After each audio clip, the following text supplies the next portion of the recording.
Yeah, it was fantastic. That's the one thing I loved. Many things I loved about the book, but these three characters, once they're away from Hogwarts, they're on the run. And you know, when we make these movies, we're predominantly studio bound and we're predominantly Hogwarts bound. And Hallows Part 1 allowed us to get out and get the characters out as they're kind of, in a way, it's a race to find Horcruxes, and it's a race to stay one step ahead of the Death Eaters and the Snatchers who are pursuing them. And that was really appealing.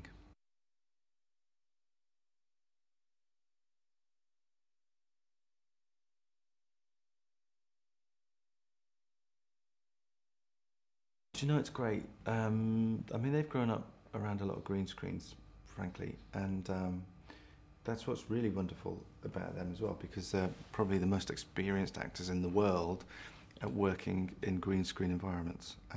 But when you take them out into the real forest, or you put them on a beach, first thing in the morning, and they get soaking wet because it's cold and it's windy, and they absolutely loved it. You know, it kind of infuses the work, and it makes it feel realer and stronger. And so I think it did us all a power of good getting out and about.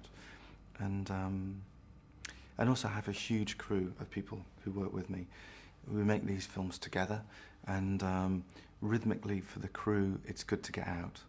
We sort of head, it's like a big travelling circus. We head for the Wales or Scotland or wherever, and it's sort of that rhythmic change keeps everyone on their toes.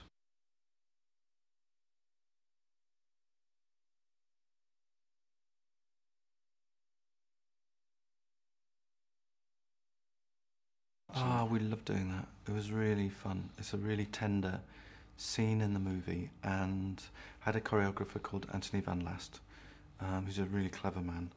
And Anthony choreographed that dance sequence first of all.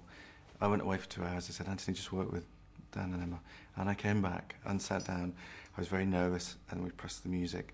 And they did this perfectly executed dance, which was far too professional and far too perfect. Because of course, you know, Anthony's brilliant at that kind of stuff. And I said, stop, guys. I'm not sure this is right.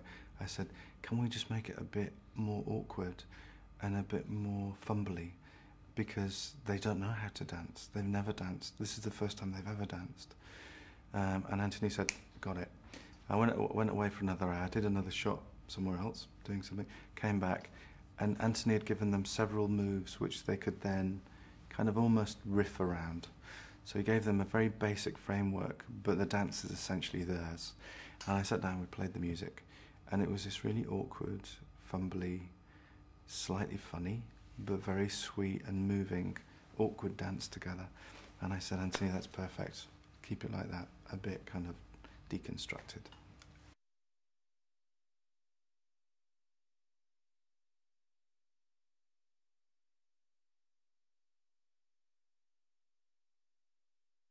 It represents two sides of my id, I think, you know, basically.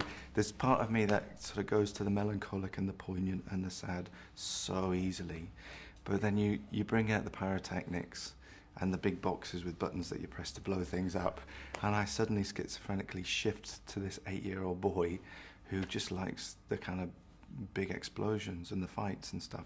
Because all that kind of stuff is really fun. And I had a wonderful guy called John Richardson who did all those kind of big explosion-y things.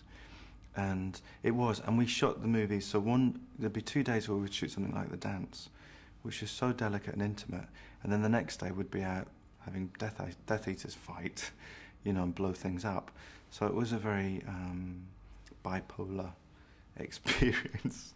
But it was actually really healthy, because you didn't get too kind of, you know, you didn't get too stuck in one mode, hopefully, for too long.